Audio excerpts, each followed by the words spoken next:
Sa unang kabanata, O Diyos, huwag kang tumahimik, huwag kang mapayapa at tumiwasay, O Diyos, sapagkat narito ang mga kaaway mo'y nanggugulo at silang nangagtatanim sa iyo ay nangagtaas ng ulo. Sila'y nagsisitanggap ng payong may katusuhan laban sa iyong bayan at sanggunian laban sa iyong nangakakubli. Kanilang sinabi, kayo'y parito at atin silang ihiwalay sa pagkabansa upang ang pangalan ng Israel ay huwag nang maalala pa. Sapagkat sila'y sangguniang magkakasama na may isang pagkakaayon labang sa iyo ay nangagtitipanan. Ang mga tulda at Edom at ng mga Ismaeleta, ang Moab at ang mga Agareno, ang Gibal at ang Amon at ang Amalek, ang Pilisteo na kasama ng mga Tagatero. Pati ng Assyria ay nalalakip sa kanila, kanilang tinutulungan ang mga anak ni Lot. Gumawa ka sa kanila ng gaya sa Madianita, gaya kay Sisara, gaya kay Jaben sa ilog ng Sinon, na nangamatay sa Endor. Sila'y naging parang dumi sa lupa. Gawin mo ang kanilang mga maginoo na gaya ni Orib at ni Zeeb. Oo, lahat nilang mga pangulo ay gaya ni Zeba at ni Salmona, na siyang nagsipagsabi, kunin natin para sa atin na pinakaari ng mga tahanan ng Diyos. O Diyos ko, gawin mo silang parang ipo-ipong alabok, parang dayami sa harap ng hangin, parang apoy na sumusunog ng gubat, at parang liyab na nanunupok ng mga bundok. Kaya't habulin mo sila ng iyong bagyo, at pangilabutin mo sila ng iyong unos. Lipusin mo ang kanilang mga mukha ng kahihiyan upang hanapin nila ang iyong pangalan, O Panginoon. Mapahiya sila at mga lupaypay magpakailanman. Oo, mga hiya sila at mga lipol, upang kanilang maalaman na ikaw lamang na ang pangalan ay Jehovah ay kataas-taasan sa buong lupa. Ito ang nakasaad sa Psalm, sa awit 83, versikulo 1 hanggang 18. Mga kaibigan, actually hindi. Hi, mega love shout out Sir Mark Hernandez, James Balsamo Vlogs, thank you for coming. Salamat sa inyo dyan, ha. Actually, hindi ko to kilala tong mga pangalan na nandito, mga kaibigan. No, hindi na natin alam to kasi sa Old Testament hindi natin na-encounter mga ganitong hindi famous. Ang alam lang natin yung mga disciples, ito mga pangalan. Pero ang gusto kong i-share dito, mga kaibigan, ay ang pangalan ng ating Diyos. Pangalan sa Old Testament, maraming pangalan kasi ang Diyos, mga kaibigan, di ba? Tinatawag siyang Elohim, El Shaddai, Jehovah. Ang nakalagay dito is Jehovah, upang kanilang maalaman na ikaw lamang ng pangalan ay Jehovah ay kataas-taasan sa buong lupa. Kataas-taasan sa buong lupa, di ba? Sa New Testament, ang binigyan ng authority na kataas-taasan sa buong lupa, si Jesus Christ, di ba, mga kaibigan? At ni-research ko, mga kaibigan, kung ano yung ibig sabihin ng Elohim, Hallelujah, Jehovah, Jireh. Oo, ang dami pong Jehovah, marami po siyang name.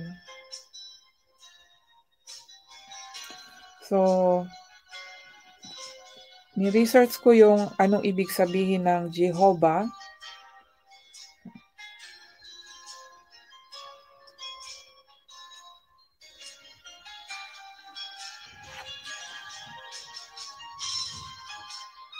para malaman natin mga kaibigan, ano, ito na nag-research ako dito sa Google, ginugil ko mga kaibigan. So Jehovah is a Latinization of the Hebrew.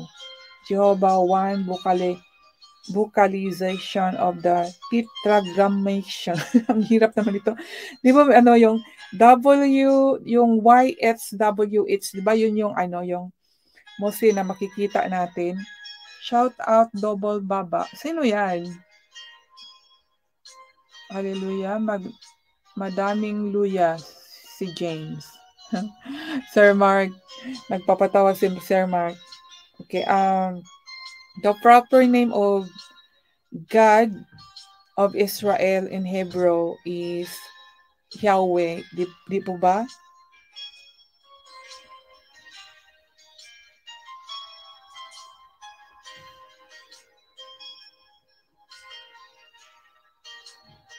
Ngunit nung tinanong siya ni Moises, ano ang pangalan mo, di ba? Ang sagot ng Panginoon is, I am that I am. You must say this to Israelites, I am has sent me to you. Sabi sa Exodus chapter 3 verse 14. Now, God made it clear to Moses that He is eternally present. He has always been, He is now, and He will always be. This name of God also speaks about His eternal presence with His people. He is present to help us, comfort us, guide us, and so much more. His presence never leaves you, and He will always be with you.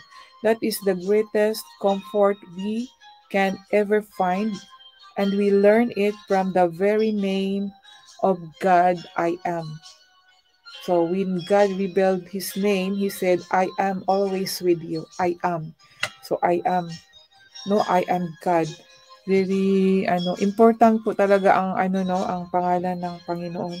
Ngunit pwede naman natin pag nagdasal tayo El Shaddai or Elohim, pero sa New Testament kasi sinabi din dito, kung atin pong maunawaan mga kaibigan, kung hindi ako nagkamali, matagal ko na hindi na sa John na sinabi ni Jesus, John 5 ba yun?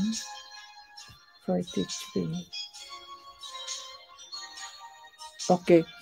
Sabi dito ni Jesus sa John chapter 5 verse 43, I am come in my Father's name, and you receive me not. If another shall come in his own name, him you will receive. Naparito ako sa pangalan ng aking Ama, at ayaw ninyo akong tanggapin. So yun mga kaibigan, kaya nga ang dinideclare ko sa sarili ko na ang pangalan ng aking Diyos ay si Jesus Christ. Kasi sinabi naman niya, I come, Liam Bake Shop, ay iba na naman ang pangalan ni Liam. MLS Assistant Chloe and Mommy Love from Liam Bake Shop. So, dito mga kaibigan ay ito yung references, isa sa references ko mga kaibigan kaya sinasabi ko na pag tinatawag ko kung ano yung pangalan ng aking Panginoon ay itong nasa John chapter 5 verse 43 na sinabi niya, naparito ako sa pangalan ng aking Ama. Yung iba ang pagkaunawa nila dito, pero pag sa pagkaunawa ko, yun nga, as a father, di ba? Kasi meron naman doon sa Isaiah na, saan ba yun? Chapter 9 ba yun? Or chapter 6 na, chapter 6 verse 9? Or basta baliktad yan, magkabaliktad. Nandyan yan na ay counselor and father. Si Jesus ang tinutukoy doon Try ko nga hanapin para mabasa natin talaga. Ito. Okay, sa 9 siguro. Isaiah 9. Okay. Isaiah chapter 9 verse 6, sabi dito sapagkat sa atin ay ipinanganak ang isang bata, sa atin ay ibinigay ang isang anak na lalaki, at ang pamamahala ay maaatang sa kaniyang balikat, at ang kaniyang pangalan ay tatawaging kamangha-mangha, tagapayo, makapangyarihang Diyos, walang hanggang Ama. O walang hanggang Ama, mga kaibigan, ano? Pangulo ng kapayapaan. So dito sa walang hanggang Ama, tapos sinabi niya doon sa John, ang tinutukoy dito kahit sino naman, ang tinutukoy dito sa Isaiah chapter 9 verse 6 ay si Jesus Christ no? At ganun din sa nanawaan ko, ganun din. Kaya yung nagturo ng ganito na si Jesus Christ ay umaayon ako dahil yun ang nanawaan ko. And then sinabi ni Jesus Christ doon sa John chapter 5 verse 43 na I came in my Father's name. 'Di ba?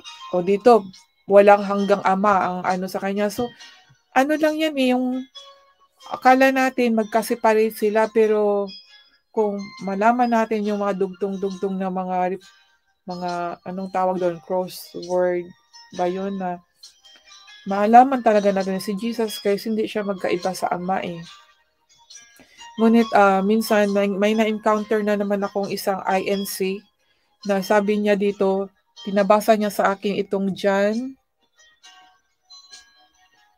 chapter 8 verse 44 ba yan? Verse 44 na sinabi.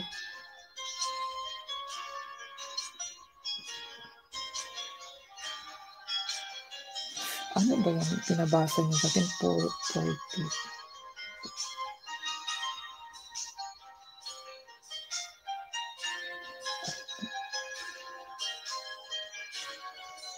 Nakalimutan ko kung ano yan. Na very deceiving talaga yun, mga kaibigan, dahil ang nakalagay doon, ang Diyos ay nakinig. Ano ba yun? Saan ba yun? Nakalimutan ko kung saang verse. Sabi doon na, sinabi ni Jesus Christ, I am, ano ba yun? I am a man. Parang ganun yun. I am a man. Tapos pinaako sa akin kung paninindigan ko ba raw yun. Kaya pala ganun ang turo sa kanila, dahil one way lang sila one teaching sila, hindi na nila tinuro kung yung yung pagkaanak ni Jesus Christ sa Diyos, hindi na nila inano yun. Kaya ang anak lang sa tao yung inano nila. Ay sinabi si Jesus doon na ako ang anak ng tao. Parang ganon. Tapos sinabi sa akin, tinanong sa akin, yan, kasi binasa ko panindigan ko ba raw, tatanggapin ko ba raw. Sabi ko, kung isa lang, kung anak lang ng tao, antichrist yun, di ba? Kasi nakalagay kung isa lang yung paniniwalaan natin is antichrist. Kung hindi tayo naniniwala na si Jesus Christ ay nagtao at hindi tayo naniniwala na siya ay anak ng Diyos, is antichrist ang doon. Kaya nainis ako kasi isa lang, ipapaako niya sa akin na I am a man. Yung parang ganun yung sinabi ni Jesus, kung saan yung verse. Kaya yun, hindi na lang mag-away o malis na lang ako kasi deceiving talaga. Kaya kung hindi natin alam ang katotohanan tungkol kay Jesus, malinlang talaga tayo, mga kaibigan, kasi ganyan yan sila. Ililin lang tayo, lilituhin tayo. Kaya kailangan meron tayong hawak-hawak na kung ano yung pinaunawa sa atin, no?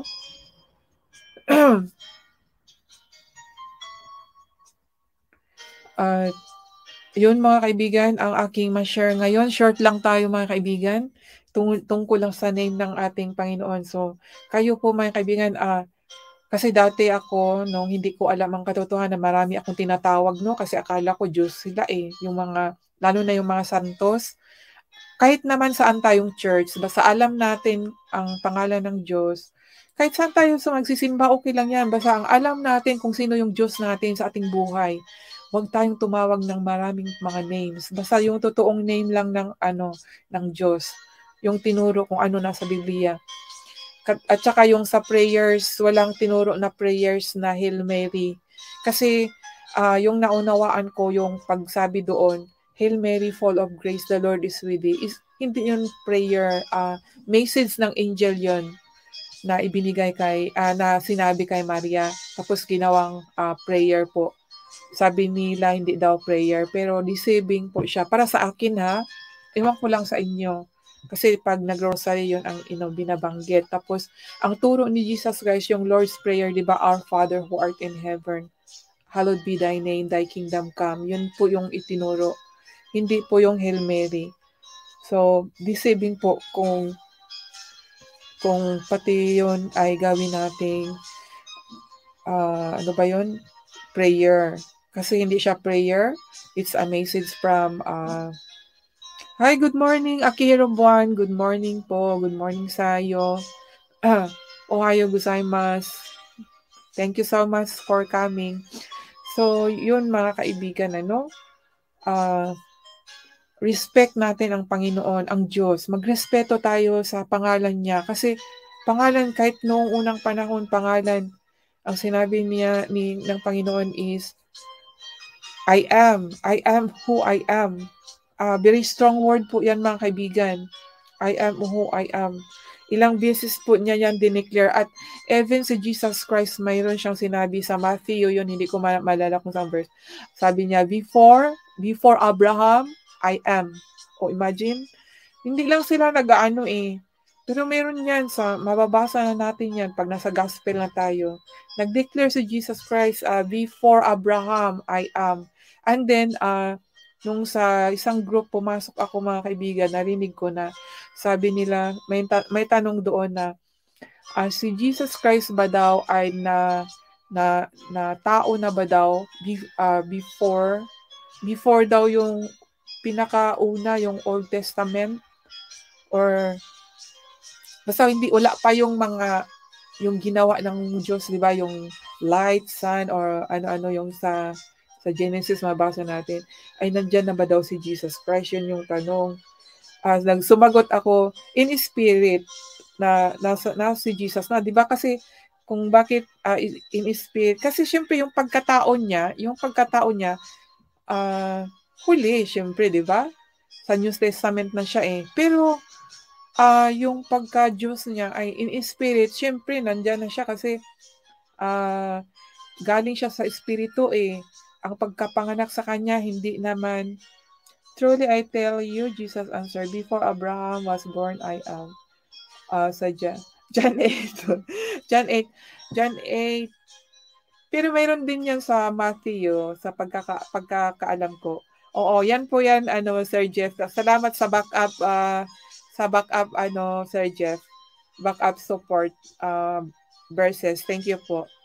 John chapter 8, verse 58, verily, truly, I tell you, Jesus answered, before Abraham was born, I am. Oh, amen, di ba? Klaro mga kaibigan na before nandyan na talaga siya. Kasi in spirit nagsasalita na dito si Jesus Christ. Tao nga siya, pero in spirit, parang nagpahayag na siya na nandyan na siya talaga. Kasi nga, di ba, kung paano siya pinanganak, kung ating pag-aralan yung kung paano siya nagpanganak, di ba? Siyempre, through Mary, and then, galing sa Holy Spirit, di ba? Walang contact nga, hindi kagaya sa paggawa sa atin, di ba? So, yun mga kaibigan. Yun ang sobrang nakakaamis ang istorya ni Jesus Christ na maraming questionable yung iba na hindi nila matanggap na siya ay Diyos. At meron nga akong sa isang group din, merong doong, kasi nga yung group na yon ang gumawa nun ay nagtrabaho sa Saudi ba yun? Basta Middle East, part of Middle East. So may mga friends siyang mga Islam, di ba? Mga taga doon. Nandoon. Ngayon, medyo, sabi nga sa akin, mag-debate daw kaming dalawa. Sabi ko, ayoko ng debate. Mag-declare lang ako sa love ng Panginoon. Tapos sabi nung nag-create ng group, i-ano mo nga yan sis, i-debate mo yan kasi hindi yan siya naniniwala. Akala niya kung sino-sino. Akala niya lang, ordinaryong Christian lang ka lang. Kaya anuhin mo. So nag-ano ako ng konting ng mga passage galing sa Bible. Tapos sa akin pinapakita ay mga videos kaya nainis ako. Hindi na ako nag-ano din, hindi na rin ako nasagot. Nainis ako ha. Hindi na ako sumagot kasi mga videos ipapakita sa akin, sabi ko, ay ayoko ng mga video. Sabi ko kung ano yung ikaw mismo ang mag-ano sa akin, hindi yung mga ibang videos ang ipakita mo sa akin, tapos papanoorin ko. Ano kaya yun? Ganun yung debate niya. So, yun lang ang ma-share ko sa inyo mga kaibigan. At maganda mga kaibigan, marami kang ma-encounter pag mag-ano tayo sa mga, yung bang secret